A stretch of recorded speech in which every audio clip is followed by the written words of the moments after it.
तारा है सारा जमाना, राम हमको भी तारो। हमने सुना है तूने भिलने को तारा, बेरों का करके बहाना, राम हमको भी तारो। माता शबरी कौन थी? माता शबरी एक भील कन्या थी। वो भीलों की राजकुमारी थी। माता शबरी के पिता थे, उनका नाम था अज। क्या नाम उनका शबरी ही था? शबरी नाम तो उन्हें बाद में दिया गया, उनका नाम तो श्रमणा था। आपने माता शबरी के किरदार को ही क्यों चुना? बचपन से इतनी क्यूरियोसिटी हो गई थी कि ये क्या है, जी। कि आपने बेर खा के शबरी को कैसे तार दिया भाई। मैं शबरी हूँ राम की, चकती रहती देर, तकती राहें आपकी, हुई कहाँ पर देर। उनका जो पेशेंस लेवल था या उसकी जो सीमा थी, उन्होंने क्या करना था, सारांश उन्होंने अपने गुरुदेव के वचन का पालन करना था। वो तो श्री राम को जानती भी नहीं थी। जब मैंने शबरी के बारे में पढ़ा देखा तो मुझे बहुत ज़्यादा कुछ मिला ही नहीं। मैंने 2019 से स्टार्टिंग की थी एक दोहे के साथ। 2020 जब आपकी रामायण प्रसारित हुई थी तो कहीं ना कहीं कहते हैं ना क्लिक हुआ कि अब वो टाइम आ गया है। तो ये 2020 में ही मैंने किताब लिखी और 21 में ये किताब आ गई थी। अरे हम समाज वाले होते कौन हैं कि ये ऊंच नीच बनाने वाले। जब श्री राम को नहीं पड़ी थी उन्होंने उनके झूठे बेर खा लिए थे। कहते हैं ना कि रावण का वध करना था तो राम जी ने अवतार लिया, नहीं। मैं कहती हूँ उन्होंने शबरी के उद्धार के लिए जन्म लिया, उन्होंने अहिल्या के उद्धार के लिए जन्म लिया। माता शबरी की यात्रा कैसे शुरू हुई? मतलब भक्ति मार्ग पर कब गई वो? बहुत ही आध्यात्मिक प्रवृत्ति की लड़की थी, तो उसके अध्यात्म स्वभाव से वहाँ के जो लोग थे वो बड़े परेशान होते थे। जब सलाह मशवरे में बात आई कि ये इस तरीके से अध्यात्म की बातें क्यों करती है, तो उन्हें मशवरा दिया गया कन्या का विवाह कर दिया जाए। जय श्री राम। मेरा नाम है सारांश भारद्वाज। पूज्य श्री रामानंद सागर जी के आशीर्वाद से सागर वर्ल्ड लेकर आ रहा है एक नया शो, एक नई सीरीज। यहाँ धर्म, इतिहास, साहित्य, कला एवं अन्य महत्वपूर्ण चर्चाओं पर होगा मंथन। ये है सागर मंथन।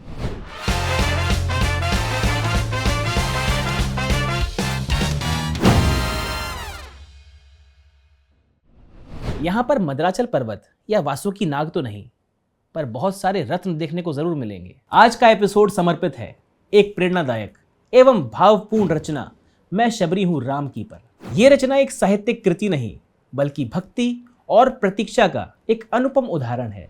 इस रचना की सृजिका बाल काल से ही कविता एवं गजल लेखन में काफी रुचि रखी है उन्होंने। आपने हजारों गजलें, हजारों कविताएं लिखी हैं। आपने दोनों ही भाषा, चाहे वो हिंदी हो चाहे वो सराइकी भाषा हो, आपने दोनों ही भाषाओं में काफी अच्छा सृजन किया है। आपने दूरदर्शन, आकाशवाणी एवं उच्च स्तरीय साहित्यिक मंचों पर काफी अच्छा योगदान दिया है। वर्तमान में आप सुप्रख्यात पत्रिका साहित्य अमृत की उप संपादिका के रूप में कार्यरत हैं। तो आइए स्वागत करते हैं श्रीमती उर्वशी अग्रवाल उर्फ उर्वी जी का। जय श्री राम। जय श्री राम। सबसे पहले मैं पूछना चाहूँगा अपनी बात शुरू करने से पहले कि आपका जो नाम है उर्वशी, दिनकर जी की एक किताब है उर्वशी नाम से। जी। तो वो तो स्वर्ग से अप्सरा थी, कुछ ऐसा कुछ था, तो वो वहाँ से आया है या कहाँ से आया? आपका नाम कहाँ से आया? ओह माय गॉड, मेरा नाम एक्चुअली उर्वशी, कहते हैं ना कि हर किसी का नाम अपने अख्तियार में नहीं होता रखना।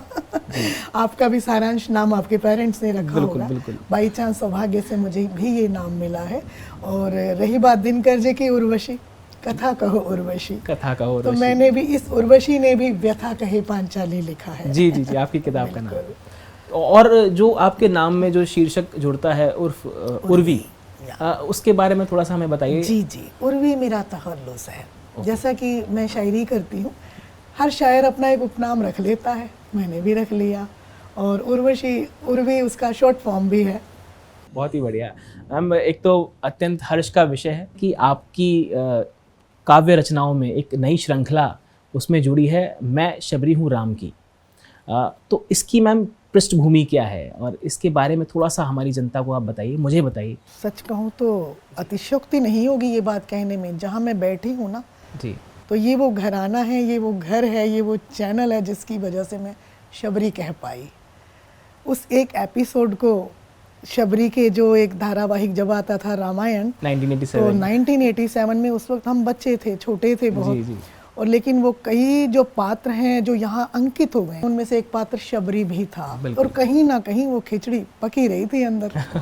तो वो जब छोटे थे रामायण देखा करते थे, मेरे ख्याल से 10th या 11th में पढ़ती थी मैं, और तब से वो शबरी कहीं ना कहीं मचल रही थी बाहर आने के लिए।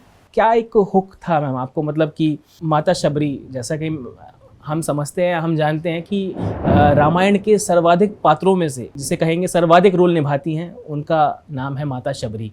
आपने बिल्कुल सही कहा, माता शबरी ने सर्वाधिक लोकप्रिय रोल निभाया। और निभाया क्या, ये मीन्स परमात्मा का एक, कहते हैं ना, उनको एक आशीर्वाद था कि परमात्मा भगवान श्री राम खुद उनकी कुटिया में पधारे। हम लोग भाग रहे हैं, मंदिरों में जा रहे हैं दर्शन करने के लिए, 4 धाम कर रहे हैं, कहाँ नहीं जा रहे, लेकिन शबरी तो ऐसी पात्र थी जिस पर भक्ति की इतनी कृपा थी कि श्री राम उनके घर पर ही चल कर आए। मेरे ख्याल से इतिहास में कोई ऐसा दूसरा पात्र नहीं हुआ है, इसीलिए शबरी मेरे लिए बहुत विशेष है। मेरे लिए ही नहीं, इस पॉडकास्ट के बाद आप सबके लिए भी विशेष हो जाएगी। बिल्कुल बिल्कुल। आज के टाइम में पेशेंस लोगों का खोता जा रहा है, पेशेंस बिल्कुल है ही नहीं। मतलब आज की जो युवा पीढ़ी है, मैं भी एक युवा ही हूँ, लेकिन तब भी एक कि मोबाइल ना मिलना तो परेशान हो जाते हैं, बड़े कुछ चीज़ें खो जाना, पेशेंस कहीं नहीं बचा है। जी, आप अपने आप को तो खो सकते हो, आप मोबाइल को नहीं खो सकते आज के ज़माने में। बिल्कुल बिल्कुल बिल्कुल करेक्ट है। बिल्कुल। तो इस दृष्टि को मैम माता शबरी से अगर हम रिलेट करेंगे कि उनका जो पेशेंस लेवल था या उसकी जो सीमा थी, वो किस तरह से पार करी होगी, और वो क्या उनकी मनोस्थिति रही होगी माता शबरी की कि पेशेंस लेवल कितना हाई होगा। जी, क्योंकि उन पर उनके गुरु का आशीर्वाद था। उन्होंने क्या करना था, सारांश, उन्होंने अपने गुरुदेव के वचन का पालन करना था। वो तो श्री राम को जानती भी नहीं थी, लेकिन उनके गुरुदेव ने उनको एक रास्ता बता दिया था। उनके गुरुदेव ने कहा था वो जगत के पालनहार हैं, भगवान राम, स्वयं राम, भगवान राम जी। भगवान हैं। इसीलिए उनका कर्तव्य भी बन जाता था कि मेरी गुरु की वाणी है। तो उन्होंने श्री राम का वेट किया, प्रतीक्षा की, काफ़ी समय तक की। और रही बात मोबाइल की, जैसा कि हम अभी बात कर रहे हैं, शबरी भी तो एक मोबाइल इस्तेमाल करती थी। उनके पास एक डायरेक्ट वाईफाई था जिसमें श्री राम नाम, राम नाम, और क्या था, हम सारा दिन इसमें चिट चैट करते रहते हैं। वो उसी में उसका एक ही, कहते हैं ना कि पूरे दिन का जो शेड्यूल था, पूरे दिन का क्या बोलते हैं उसको, दिन का क्रियाकलाप था, वो क्या था, श्री राम का इंतज़ार करना।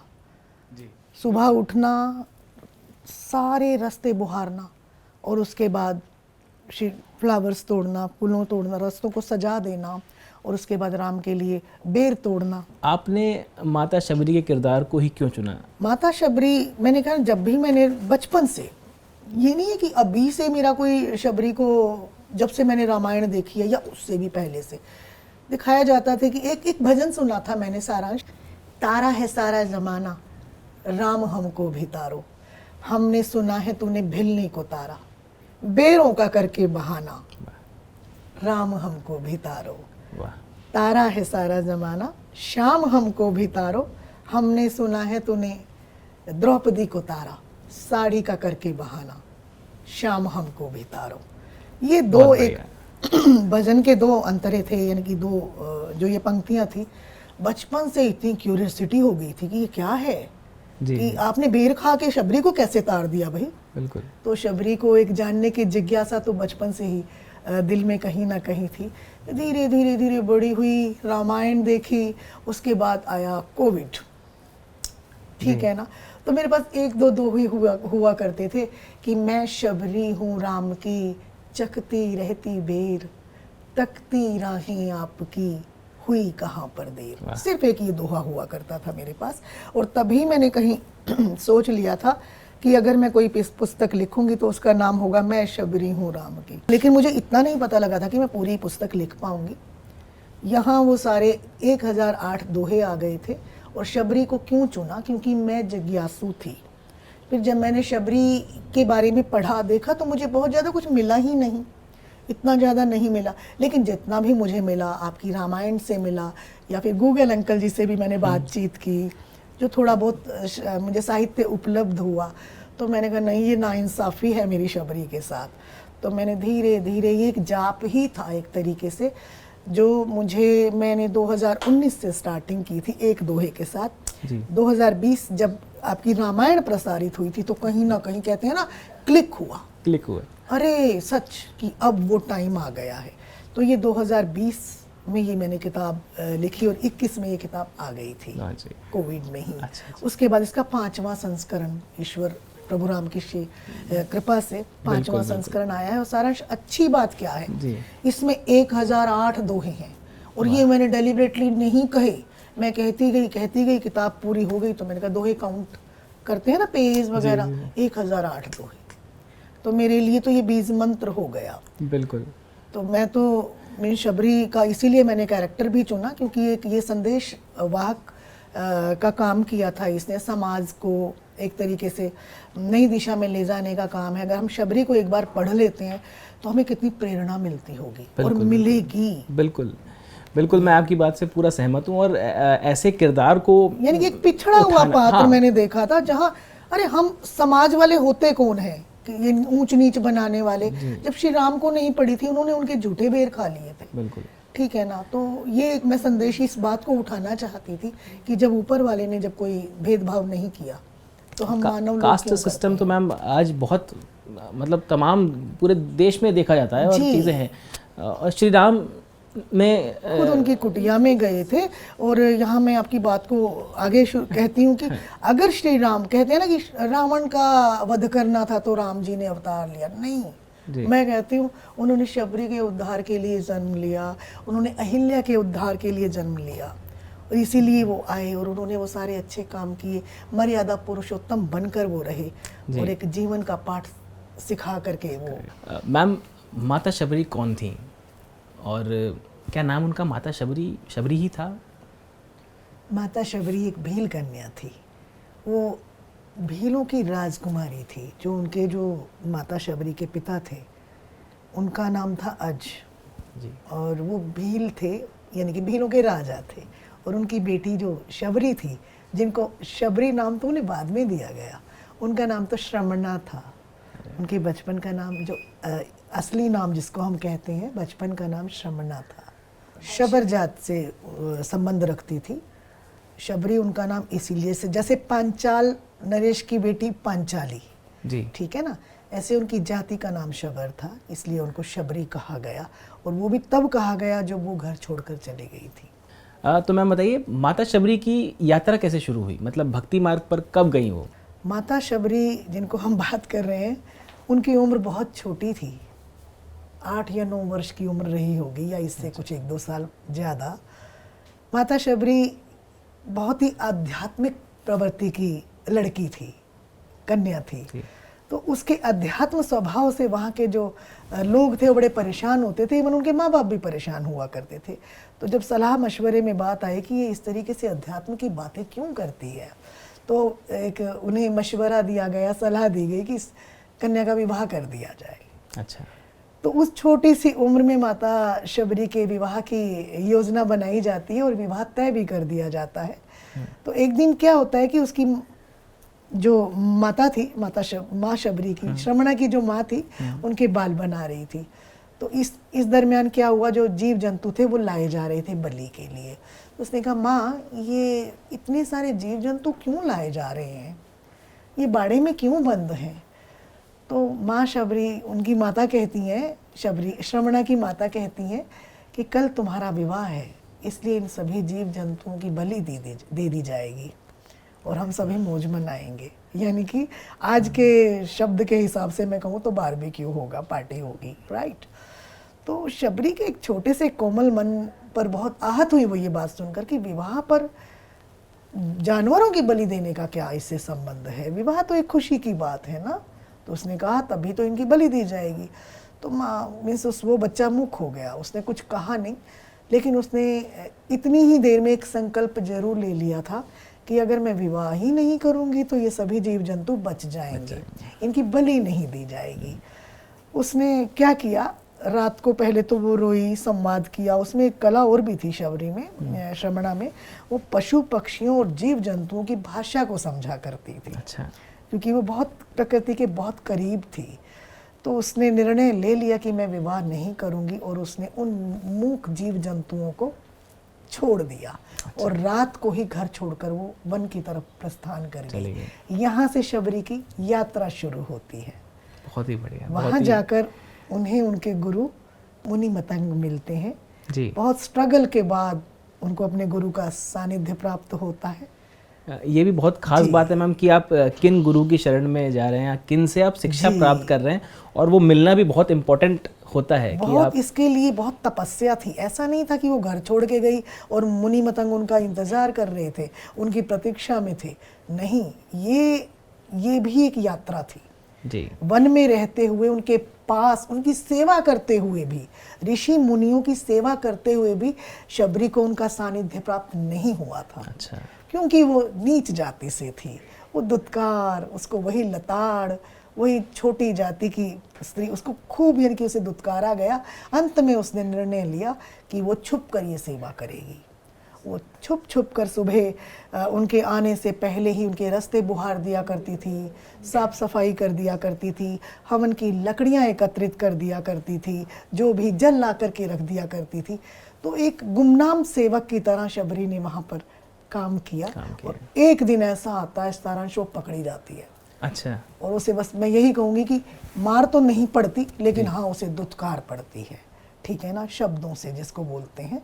तो इस तरीके से वो पकड़ी जाती है। जब उसके निर्मम तरीके से उसके साथ व्यवहार किया जाता है, तब मुनि मतंग उसकी मासूमियत देख करके पिघल जाते हैं और उसको शरण दे देते हैं। इस तरीके से उनको गुरु ज्ञान की प्राप्ति हुई, गुरु दीक्षा की प्राप्ति हुई। ये भी एक स्ट्रगल का दौर था। ये सारा मैम इस किताब में, ये सारा यानी कि इसमें सारांश बहुत अच्छी बात है कि मैंने इसको इंडेक्स में दिया है। इसमें पूरी शबरी की यात्रा है, बाल्यावस्था से लेकर वन प्रस्थान, गुरु दीक्षा, शबरी की प्रतीक्षा, शबरी का विश्वास। तो इसमें सारी की सारी वो बातें हैं। बात वही है, छोटी सी बात है, मैंने उसको खंडों में विभाजित कर दिया है, उन बातों को अलग करने की कोशिश की है। और इस तरीके से ये किताब पूरी मैं शबरी हूँ राम की आपके सामने है। तो मैम कुछ इसमें से, किताब में से कुछ सुनाना चाहेंगे आप? इसका एक दोहा इन द मीन वाइल मैं आपको सुनाना चाहती हूँ, जो बहुत प्रचलित भी हुआ है। शबरी का प्रसाद माना जाता है जो हम बेर खाते हैं आज भी। ऐसा नहीं है कि शबरी ने खाली श्री राम को बेर ही प्रस्तुत किए थे, उन्होंने पंच फलों की भी राम को मीन्स भेंट की थी, कहा था कि चखने के लिए दिए थे, प्रसाद स्वरूप इकट्ठा किया था। तो बेर एक कहते हैं ना कि हमने उसको जोड़ दिया है, और जब भी हम बेर की बात करते हैं तो शबरी हमें याद आ जाती है। तो एक दोहा बहुत प्रचलित हुआ कि कितने अचरज से भरा शबरी का यह काम, दांतों से लिखती रही बेरों पर वो राम। वाह, किसने कहा था शबरी ने बेर झूठे किए थे? बेर झूठे नहीं किए थे, वाह वाह, दांतों से लिखती रही, बेर पर राम राम लिखा था। बहुत ही बढ़िया। ये दोहा मेरे आदरणीय परम पूजनीय गुरु राम भद्राचार्य जी को भी बहुत पसंद है, और वो कहते हैं ये भी एक बात है कि दांतों से आपने लिखवा दिया। तो मैंने कहा ये यानी कि उनको पसंद है ये दोहा, लेकिन ये दोहा लिखवाने वाली मेरी छोटी सी 3 साल की बेटी है। अच्छा, अरे वाह, 3 साल की बेटी है। मैं शबरी लिख रही थी कोविड के वक्त, तो उसने कहा मम्मा, मैं उसको कहानी सुना रही थी, तो कहते मम्मा वो क्या बेर चखती रहती थी, क्या वो लिखती रहती थी? नहीं, उसे चखती बोलना था, लेकिन उससे लिखती बोल दिया था। अच्छा जैसे कहते हैं बच्चों की छोटी सी बातें होती हैं। मम्मा वो हमेशा बेर पे लिखती रहती थी। बेर पे लिखती रहती थी, इसने ये क्या वहां से सीधे कैच हुआ आपको? यही होता है राइटर्स का, तो ये कहते हैं जहां ना पहुंचे रवि वहां पहुंचे कवि। तो मैंने कहा ये इसने बोल क्या दिया है, तो उसने ये दोहा मुझसे उसी टाइम कहलवा दिया। तो मैम वो कैसा पल रहा होगा, या वो क्या अनुभूति रही होगी माता शबरी की जब उन्हें पता चला, या उन्होंने जब देखा स्वयं कि श्री राम उनके कुटिया में आए हैं? जी देखो, श्री राम के आने से शबरी सरप्राइज तो बिल्कुल नहीं थी जी, बिकॉज उसे पूर्ण विश्वास था कि राम आएंगे, और राम आए थे। हाँ, बस वो देरी जरूर हो गई थी। हाँ, उन पलों का बखान मैं कुछ दोहे सुनाकर कर बिल्कुल बिल्कुल मैम किया है। तो श्री राम के आने पर उन्हें कोई पूर्व सूचना नहीं थी, बट उन्हें ये पता था कि श्री राम आएंगे, ठीक है ना। तो मैं कुछ दोहे आपको सुनाती हूँ कि शबरी ने पहचान ली राघव की पदचाप, बड़ी कृपा की भक्त पर आए हैं प्रभु आप। वाह, राइट। शबरी को यह बोध है, मन में है एहसास, राघव चलकर आ रहे खुद ही मेरे पास। शबरी के जब द्वार पर आए थे भगवान, मंगल ध्वनियों से हुआ वन गुंजायमान। बहुत बढ़िया। इनकी पूरा का पूरा वो चित्रांकन मैंने करने की कोशिश जी, की है। जी, जी। यानी कि मैं पहुंची हूँ शबरी के पास कि उस वक्त शबरी के मन में क्या आ रहा होगा। राइट। आहट सुनकर बावली, आहट सुनकर बावली नाची जैसे मोर, देखा अपने राम को होकर भाव विभोर। वाह। लगी झूमने भीलनी, देखें जब श्री राम, अपनी कुटिया में दिखे उसको चारों धाम। वाह, उसको तो बहुत ही इंतजार था ना। अद्भुत। लेकिन मैम लक्ष्मण जी ने बेर नहीं खाए थे, हाँ, क्यों? लक्ष्मण को जब वो बेर देने लगी तो लक्ष्मण ने वो बेर नहीं खाए। तो मैं किस तरीके से इस चीज को मैंने यानी कि बखान करती हूँ दोहों के माध्यम से। भोग लगाने में दिखे प्रभु जब बिल्कुल लीन, लखन चकित थे देखकर ऐसा अद्भुत सीन। वाह। ये क्या हो रहा है भाई? प्रभु राम बेर खा रहे हैं। चख कर बोले राम जी, छाया एक सुरूर, मैया मीठे बेर हैं अमृत से भरपूर। चख चख करती प्रेम का जब भिलनी अनुवाद, लक्ष्मण करते राम से आंखों से संवाद। भैया ये क्या कर रहे हो? क्या कर रहे हो आप? है ना।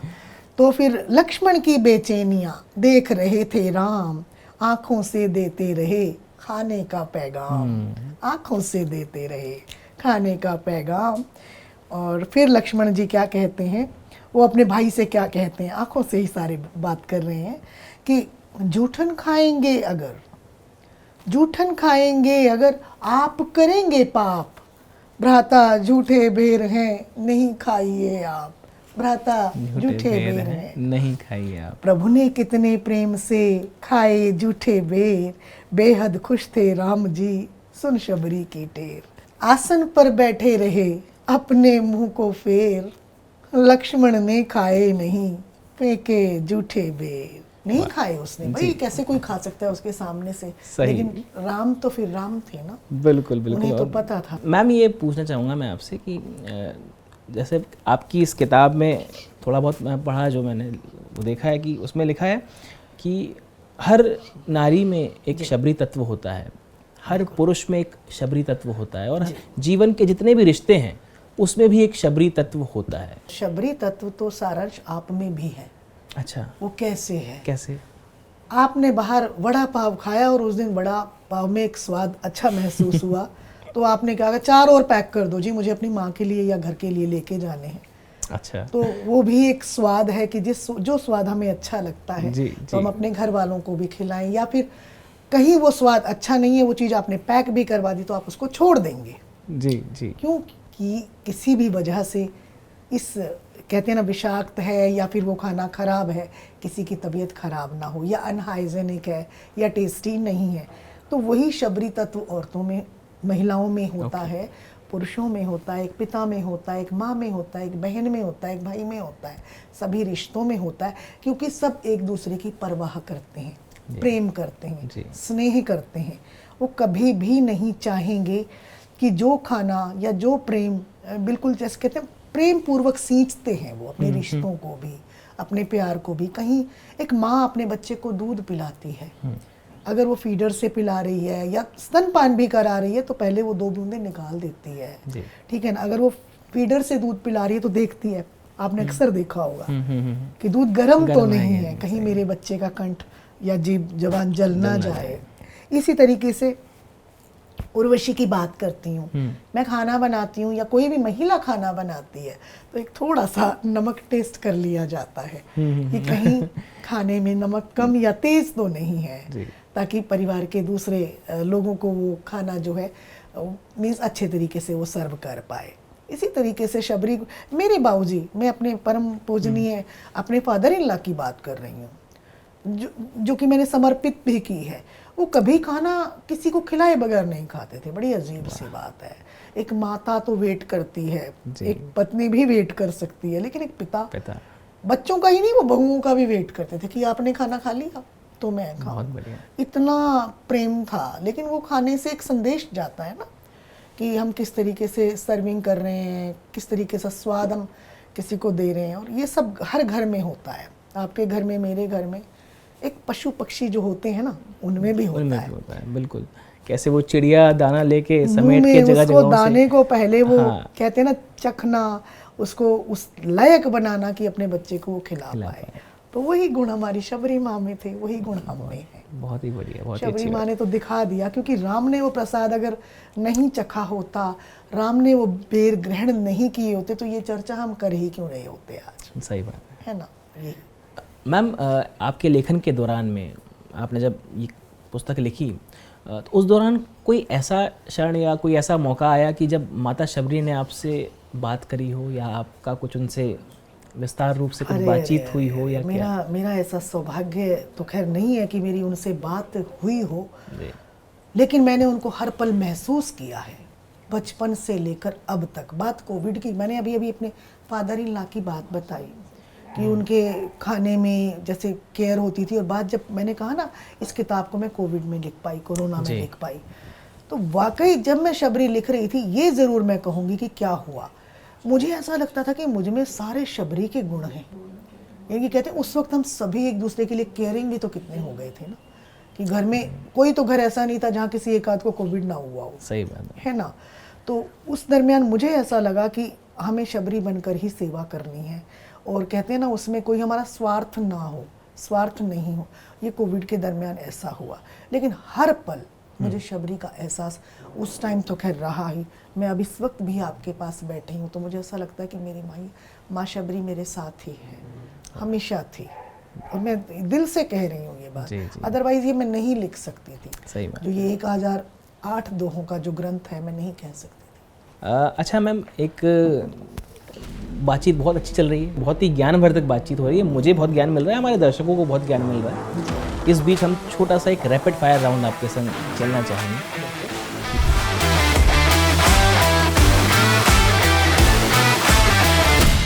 आपकी पहली कविता किस बारे में थी? मेरी पहली कविता पांचाली है, मेरे जीवन की पहली कविता पांचाली है। अच्छा जी कभी किसी चीज़ से नाराज़ होकर उन्हें कविता से जवाब दिया है? हाँ, दिया है देती हूँ अक्सर क्योंकि कविता से जवाब तो देना ही होता है। मैं अक्सर पवन जी से कहती हूँ, कभी मैंने ऐसे जवाब दिया था कि वो मुझे ना घर में तूफान कहते थे, तो मैंने उनको ऐसे जवाब दिया था कि कभी तितली, कभी पगली, कभी नादान कहता है, कभी खुशबू, कभी गुलशन, कभी लोबान कहता है, बुलाता है कई नामों से मेरा चाहने वाला, कभी आंधी, कभी बरखा, कभी तूफान कहता है तो वो मुझे कोई भी नाम दे देते हैं। अच्छा, आपकी खुद की कोई ऐसी पंक्ति जो आपके दिल के बहुत करीब हो?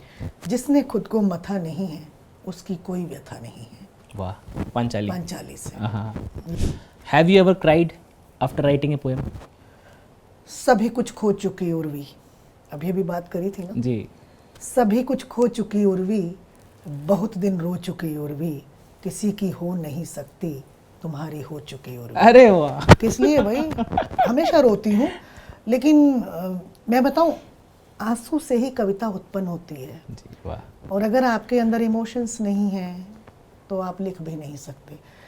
जब मैंने शबरी या मैंने पांचाली लिखा है, इसके बाद मैंने किताबें तो 15 और भी कही हैं, लेकिन ये दोनों किताबें मेरे बहुत नज़दीक और मेरे पास और मेरे दिल के बहुत करीब भी इसलिए हैं क्योंकि इनको मैंने ऑलमोस्ट रोते हुए लिखा है। बहुत बढ़िया। शबरी को मैं कहती तब रोई थी जब मेरे अंदर ममता थी, प्रेम था। जी। पांचाली के लिए मैं तब रोई थी जब मेरे अंदर प्रतिशोध था।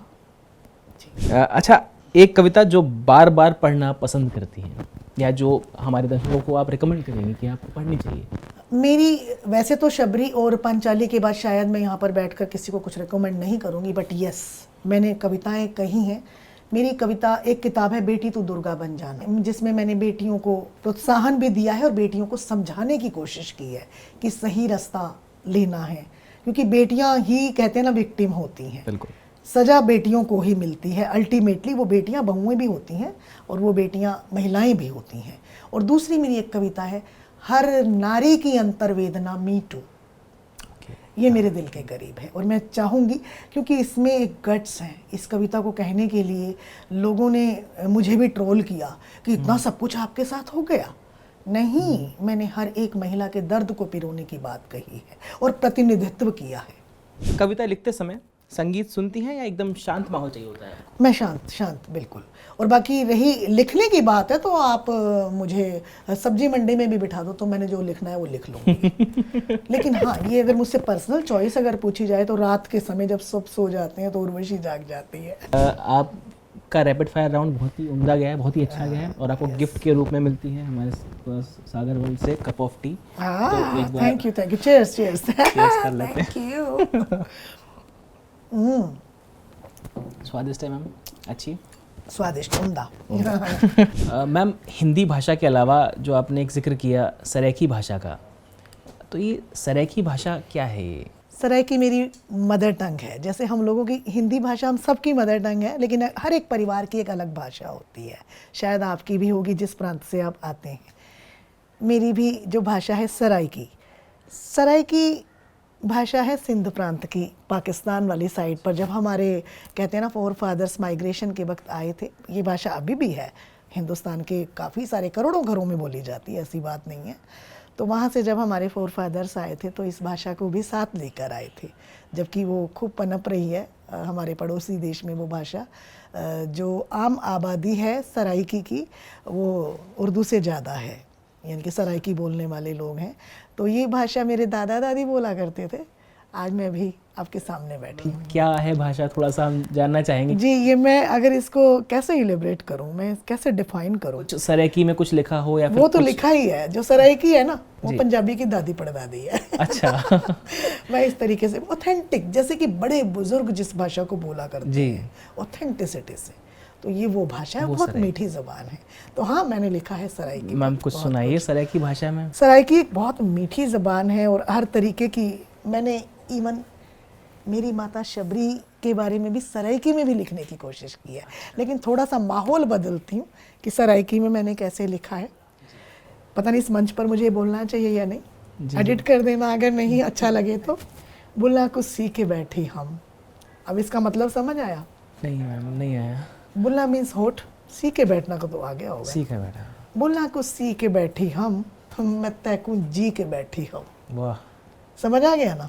मैं तुमको जी के बैठा हूँ। अरे वाह। अब ये सीख धीमे गए धीमे हैं। सीख रहा हूँ। बुल्ला कुछ सी के बैठी हम, मैं तैकूं जी के बैठी हम, मैं तैडी थी के बैठी हम। मैं तेरी थी कि मैं बैठी। तैडी थी के बैठी हम, मैं राती पी के बैठी हम। अरे वाह, ये बात अभी भी नहीं समझ आया तो फिर मुझे यानी कि मैं तेरी नहीं, मैं- होकर बैठी हूँ। अच्छा। होकर बैठी थी और मैं रात को पीकर भी बैठी थी। बहुत ही बढ़िया। बहुत ही बढ़िया। ये सराइकी है। अच्छा। अभी अभी मेरी एक किताब आई है सराइकी में, जिसका नाम है त्रिमदियाँ अखां। अच्छा, त्रिमदियाँ अखां। त्रिमदियाँ अखियाँ। त्रिमने को कहते हैं टपकना, ओके। आंसू, बहती हुई आंखें, इसका उन्वान है जो बहती हुई आंखें हैं। और बहुत शानदार एक दोहड़ों की किताब है। अब आप पूछेंगे दोहड़े क्या है? हाँ, दोहड़े क्या हैं? जी, मैं एक दोहड़ा सुना देती हूँ। इसको सराइकी का दोहड़ा है ये, कि जे लिखना है ता इवें कर, तू बात मैडे ना को लिख। मेरे ख्याल से समझ आ रही होगी। मैम कोशिश कर रहा हूँ, लेकिन थोड़ा सा हमारे दर्शक एक भी... टैटू की बात कर रही हूँ अच्छा, और एक कौवे की बात कर रही हूँ इसमें, है ना? ठीक है। जे लिखना है, अगर तुमने लिखना है तो ऐसे करना, तुम बाजुओं पे मेरा नाम लिखो। पहली लाइन, जे लिखना है ता इवें कर, तू बात मैडे ना को लिख, तू घर दी हर हिक कंधी ते, हर झात मैडे ना को लिख, कहीं कां दे हथ सनीहा पठ।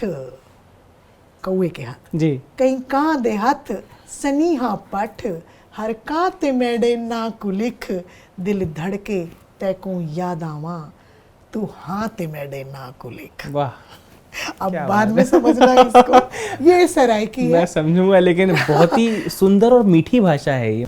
मैम, इस बुक में आपने जिक्र किया है नवदा भक्ति के बारे में। नवदा भक्ति क्या है मैम? नवधा भक्ति वो है जो किसी में भी वो सारे भक्ति के गुण मौजूद हों, जैसा कि शबरी में थे। जब शबरी ने श्री राम से पूछा कि अब मुझे ये तो बताओ मेरी भक्ति कैसी है, तो श्री राम ने उन्हें कहा था कि तुम में नवधा भक्ति है। और ये भक्ति तो दुर्लभ है योगियों को मिलना, ऋषियों को मिलना, जो तुम्हें मिली है। तो इस किताब में नवधा भक्ति के सारे वो 9 भक्तियां हैं जो रस हैं भक्ति के, 9 के 9। तो इसमें मैंने दोहों का से कहने का प्रयास किया है, जो कि शबरी में थी, केवट में थी, शबरी में थी, वो नवधा भक्ति थी। मैम, जब कोई स्त्री अनन्य भक्त हो जाती है तो समाज उसे स्वीकारना बंद कर देता है, या समाज की दृष्टि से वो स्वीकारा नहीं जा सकता, जैसे मीराबाई, माता शबरी। भक्ति कहते हैं ना कि एक बड़ा पर्सनल मीन्स परिप्रेक्ष्य है इंसान का। मीरा को लोगों ने इसलिए नहीं स्वीकारा कि वो श्री कृष्ण की भक्त हो गई थी, लेकिन शबरी को हमने स्वीकार ही नहीं किया, आत्मसात भी किया है। लेकिन ये बात भी तो सच है, महिलाओं को जब भक्ति को हमें पाना होता है ना, तो हमें तपस्या और साधना की ज़रूरत होती है जी। जैसा कि बुद्ध घर छोड़कर गए थे, वो किस लिए गए थे? वो दुनिया में घूमने नहीं गए थे, वो ज्ञान की प्राप्ति के लिए भी नहीं गए थे, वो अपने आप को खोजने के लिए गए थे। हम उसी यात्रा में सभी हैं। अगर बुद्ध गए थे तो कहते हैं ना कि वो लौट कर आए तो हम सब ने उनको आंखों में बिठा लिया। अगर यही एक स्त्री जाती तो हम उसको, एक स्त्री घर छोड़कर जाती है तो उसे स्वीकार नहीं किया जाता। यही वाली बात है कि मीरा ने घर गृहस्थी, कहते हैं ना उसके तुम मेरो तो गिरधर गोपाल दूसरो ना कोई, तो उसको कैसे कोई स्वीकार करता जब वो किसी को स्वीकार ही नहीं कर पा रही थी। बिल्कुल सिंपल सी बात है ना कि महिलाओं से एक्सपेक्टेशंस ये रखी जाती है कि आप सिर्फ अपने घर बार को स्वीकारो, अपने घर को स्वीकारो, किसी और, चाहे वो भगवान भी क्यों ना हो। जी। जीता जागता उदाहरण है। शबरी के आगे पीछे तो कोई था ही नहीं ना। लेकिन वहीं दूसरी, शबरी को घर छोड़ के नहीं स्वीकारना था, तभी तो वो नहीं गई ना वापस। जी। ये वाली बात है ना। इसलिए तो शबरी अकेले, क्योंकि उसे पता था कि मुझे अब कोई स्वीकार ही नहीं करेगा।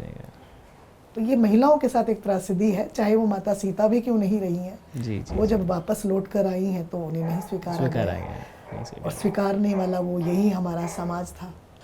तो मैम, जैसा कि अभी आसपास चल रही जो घटनाएं हमारे देश में घट रही हैं, जैसे मैं एक एग्जांपल, वाराणसी बलात्कार, उससे मैम एक लेखक के मानसिकता पे क्या प्रभाव पड़ता है? कलम जो होती है ना, वो आंसू उगलने लगती है, क्योंकि एक कंटेंट होता है। लेखक जो होता है वो सबसे सेंसिटिव होता है। मीन्स वो ये जो सब कुछ होता है ना, तो उसकी आत्मा रोती है, तो वो अपनी तड़प को कैसे निकालेगा बाहर? आँखों से तो नहीं रोएगा, लेकिन उसकी कलम आंसू उगलती है। वो उसका प्रभाव ये पड़ता है कि कविता अपने आप आ जाती है। आपने देखा होगा जब भी कोई हादसा होता है तो कवियों की कलमें सबसे पहले बोलती हैं, है ना। मैं भी बोलती हूँ। अभी आप वाराणसी बलात्कार से पहले बात हम अगर निर्भया से शुरू करते हैं तो इससे ज़्यादा विभत्स मेरे ख्याल से तो कहीं पूरे दुनिया में कहीं नहीं हो सकता। हम निर्भया लेते हैं, वाराणसी लेते हैं, बीच में एक श्रद्धा का जो हाल कर दिया गया था, तब मैंने कुछ कहने की कोशिश की थी, अगर आप कहो तो मैं सुनाऊं। श्रद्धा के साथ जब हुआ था तो सबसे पहले मैं जड़ में गई कि ऐसा क्यों होता क्यों है हमारी लड़कियों के साथ, हमारी महिलाओं के साथ। देखो, अगर कोई घर में से ही उठा करके रेप कर देता है, आकर के कर देता है, या किसी लड़की को घेर लेते हैं कहीं, तो वो तो है अलग बात। लेकिन हमारी जब बेटियां माता पिता की बात नहीं सुनती और अनदेखा करती हैं, अनसुना करती हैं, वो भी नहीं होना चाहिए। मैंने एक छोटी सी कविता लिखी थी, छोटी सी नहीं, पूरी पुस्तक, बेटी तू दुर्गा बन जाना। उसकी स्टार्टिंग मैंने कैसे की थी वो मैं आपको कुछ चंद लाइनें सुनाती हूँ कि ऐसा क्यों होता है। सबसे पहले अपने घर को हमें ठीक करना है कि बेटी झूठा प्यार न करना, शर्मसार परिवार न करना, लाख छलावे मिले तुझे पर संयम रेखा पार न करना, संयम रेखा पार न करना, अपनों से मुख मोड़ न जाना, रिश्ते नाते तोड़ न जाना, जोड़ न जाना हमको गम से, तू अपना घर छोड़ न जाना। लड़कियां लिव इन में रहने चली गई हैं। इस प्रथा को कहते हैं ना कि साइन कर दिया कि ये सही चीज़ है। फिर मैं कहती हूँ कि जल में जैसे मीन ही रहना और नहीं गमगीन ही रहना, तू इस कुल का मान है बेटी, हर पल तू शालीन ही रहना, बस अपने कद में रहना। इन आँखों, क्यों कहती हूँ मैं, इन आँखों की जद में रहना, मृग तृष्णा तुझको ललचाए, बेटी अपनी हद में रहना, बेटी अपनी हद में रहना।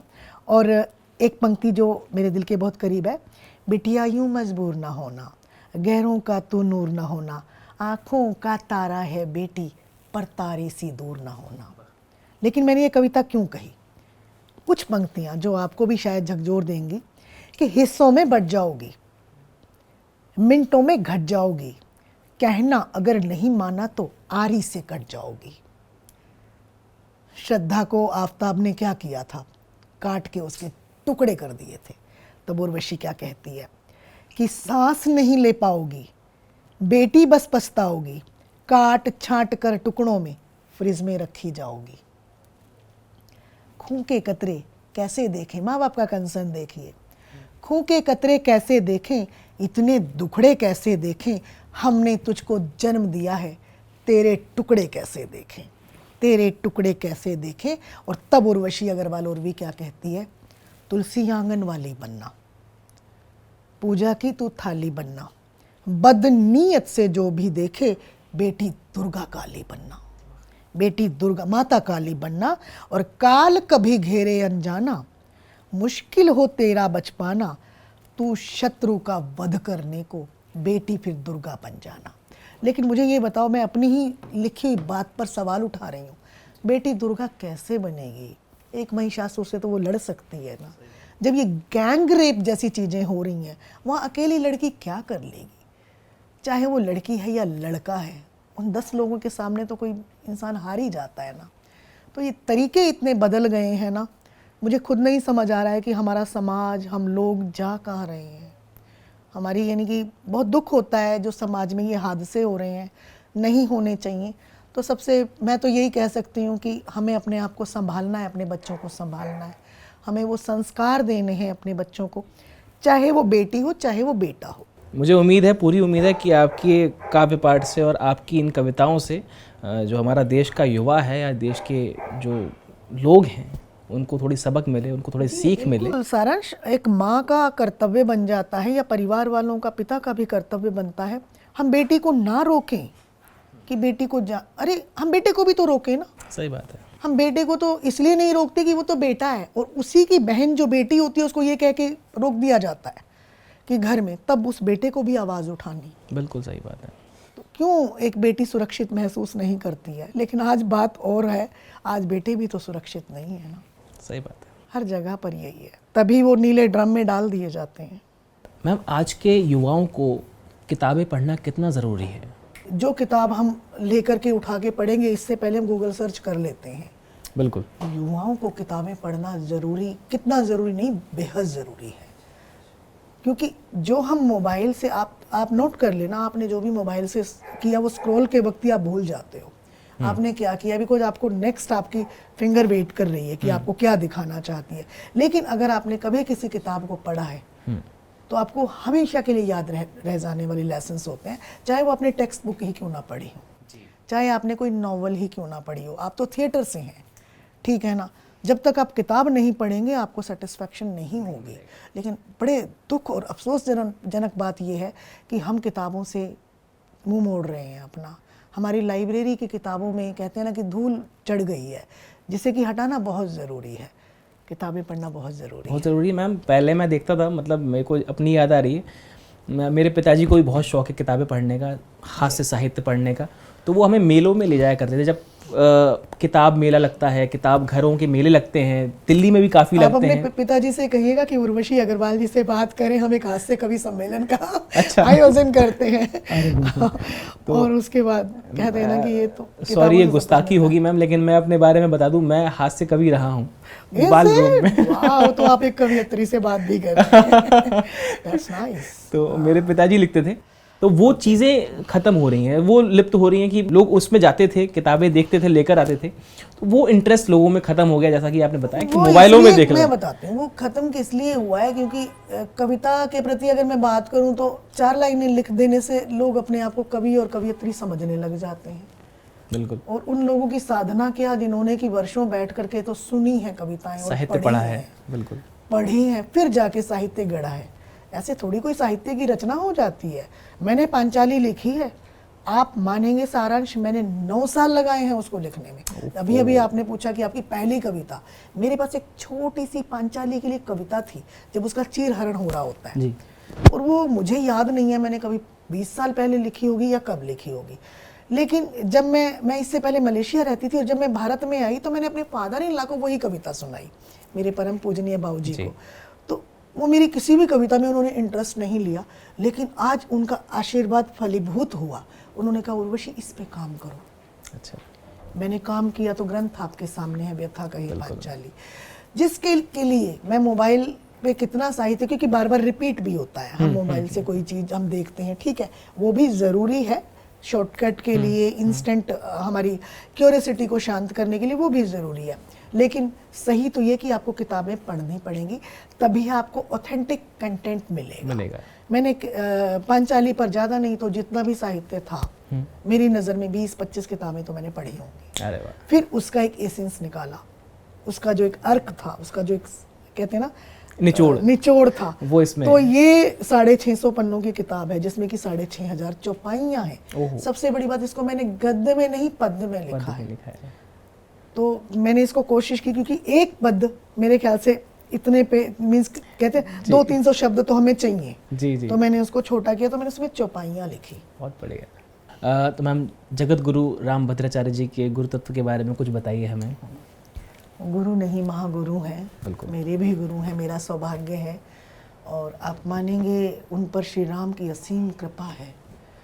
यही वो व्यक्तित्व है, यही वो संत हैं जिनकी वजह से आज हमारे रामलला हमारे मंदिर में जिनको एक विराजमान है, जिनको कि वहाँ जगह मिली है, श्री राम के वकील हैं वो। बिल्कुल, मैं यही कहूँगी, और मुझे बहुत प्रेम करते हैं, ये मेरा सौभाग्य है। मुझे वो बेटी नहीं मानते, मुझे वो अपनी बहू मानते हैं। और मैं भी 1-2-3 महीनों में उनसे मिलने चली जाती हूँ, और अवश्य जाती हूँ। और सबसे बड़ी बात उनकी जो मुझे बहुत कहते हैं ना, उनकी याददाश्त, उनकी मेमोरी, ओ माय गॉड, 250 किताबों की रचयिता हैं वो। हम आंखें कहते हैं ना कि मैं ऐसा नहीं कहूँगी कि उनको सब कुछ दिखाई देता है, he knows everything, he can see anything, right? But याददाश्त कि उनको पेन पकड़ना तो आता ही नहीं है। मैंने एक बार कहा था, गुरुदेव मेरी किताब पर साइन मीन्स कुछ लिख दीजिए, उनसे पेन भी नहीं पकड़ा जा रहा था, लेकिन जो उनके ओठ है ना, वो कलम की तरह चलते हैं। बिल्कुल। मैंने शबरी ने तो दांतों पर लिखा था ना, वो पता नहीं कहते हैं ना कि वो बोलते हैं और छप जाता है, अंकित हो जाता है यहाँ हर जगह पर। जब मैंने उनकी किताबें देखी तो मैं सोचती हूँ कि मैंने बहुत बड़ा काम कर दिया, व्यथा कही पांचाली लिखकर। इतनी मोटी मोटी किताबें, रामायण को लिखा, और 250 ग्रंथ उन्होंने लिख दिए हैं। कैसे लिखे होंगे आप सोच सकते हैं कि उनका स्टार्टिंग से 2 महीने की आयु से जिन्हें दिखना बंद हो गया हो, और वो सब कुछ देख पा रहे हैं, सब कुछ लिख पा रहे हैं, और तो और भगवान को उन्होंने अपना स्थान दे दिया, तो मेरे लिए तो वो भगवान है। बिल्कुल मैम, आपके लिए सौभाग्य की बात है, और हमारे लिए भी है कि हम आपसे जुड़े हुए हैं। Thank you. 75 वर्ष जब उनके 75वां जन्मदिन मनाया गया था, तो हमारे रामलला जी का भी वहाँ पर आगमन हुआ और उनको विराजित किया गया। तब उनका बहुत बड़ा हाथ था, सहयोग था, तो मुझे भी सौभाग्य मिला 15 दिन कल्पवास करने का। तो मैं भी वहीं उनके साथ रही, तब मुझे उनको जानने का मौका मिला। और वाकई मैं अगर वहाँ 2 महीने चित्रकूट नहीं जाती तो मेरा मन नहीं लगता। मैं जाती हूँ, सिर्फ दर्शन करके आ जाती हूँ। और शबरी उन्होंने ही मुझे कहा है, वहाँ जब भी मैं जाती हूँ तो मुझे शबरी में यही कहते हैं वहाँ पर सारे। अच्छा। जी, उन्होंने ये उपाधि दी है। जैसा कि देखा जाए आज के टाइम में गज़ल जो है, गज़ल ने अपनी जगह बॉलीवुड में खो दी है। पहले बहुत आती थी, चलती थी, सुनते थे, गज़लें वो बॉलीवुड में खो सी गई हैं। मैं बताती हूँ, समय है आजकल किसी के पास गज़ल सुनने का, मोबाइल स्क्रॉलिंग से फुर्सत नहीं है। ये चकाचौंध, ये तेज़ लाउड सब कुछ डिजिटल वर्ल्ड में हम रह रहे हैं। गज़ल को प्रेम से सुना जाता है, उसके लिए आपको एक माहौल चाहिए, क्लब नहीं चाहिए, मस्ती नहीं चाहिए, वहाँ पे आपको फोकस करना पड़ेगा।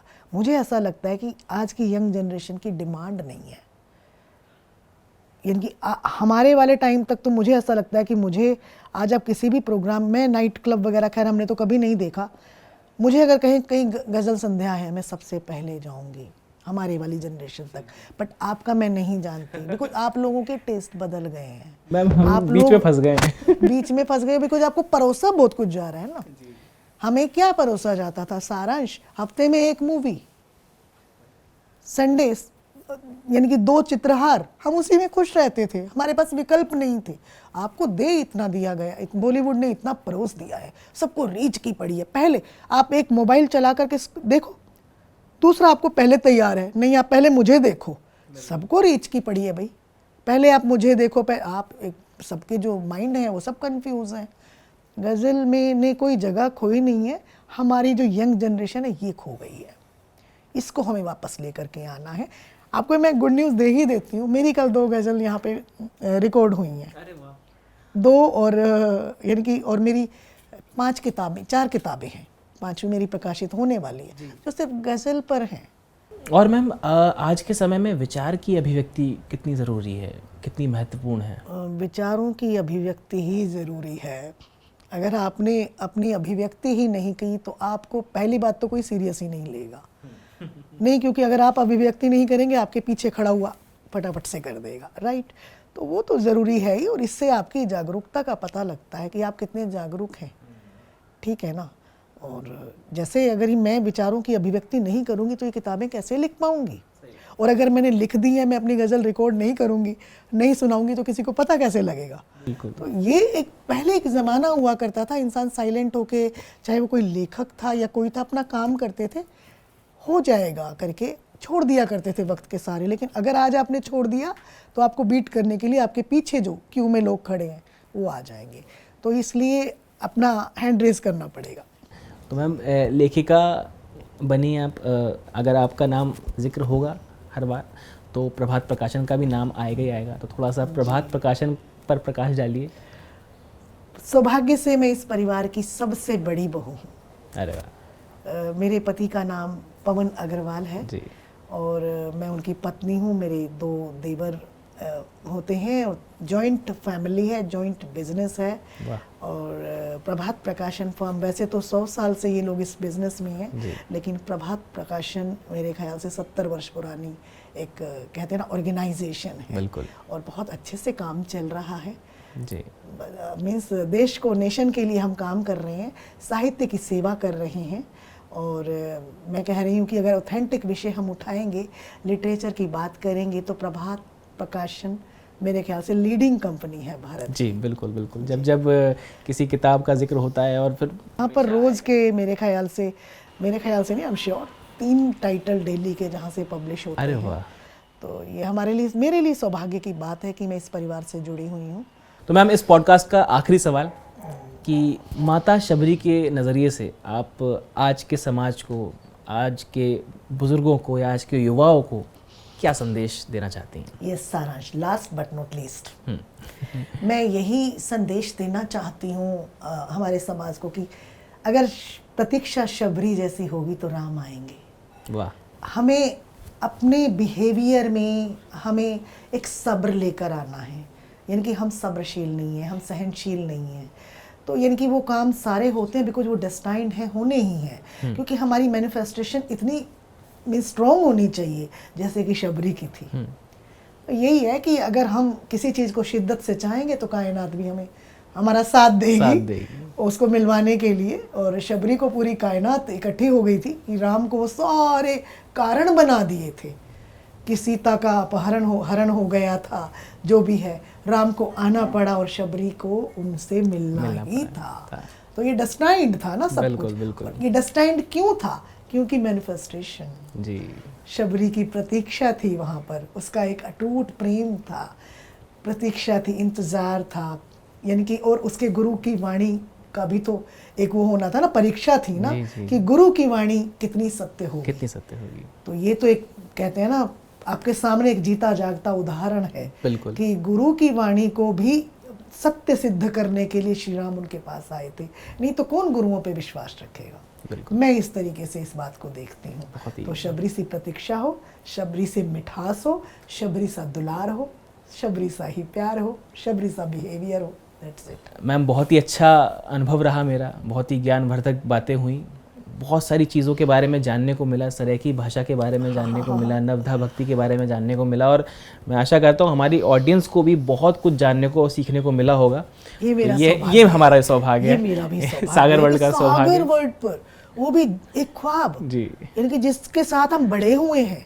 हमारे बचपन में जिस बिल्कुल, सीरियल को हमने देखा, रामायण, हमने तो नहीं, मैंने भी नहीं सोचा था कि आज उनके प्रेमिसेस, उनके घर पे बैठ के मैं एक इंटरव्यू कर रही हूँ। मेरा सौभाग्य है ये। जी जी जी बिल्कुल ma'am, thank you so much आपका समय देने के लिए, कीमती समय देने के लिए, आपका दिल्ली से मुंबई आने के लिए, और सभी चीज़ों के लिए बहुत बहुत धन्यवाद। मैं ही नहीं, मेरा परिवार भी साहित्य सेवा के लिए मशहूर है। जी। और मैं भी एक कोशिश कर रही हूँ। Thank you so much. Thank you so much. जय श्री राम। जय श्री राम। जय जय श्री राम। ये था हमारा पहला एपिसोड श्रीमती उर्वशी अग्रवाल जी के साथ। कैसा लगा कमेंट करके बताइए, और देखते रहिए सागर मंथन केवल सागर वर्ल्ड पर। जय श्री राम।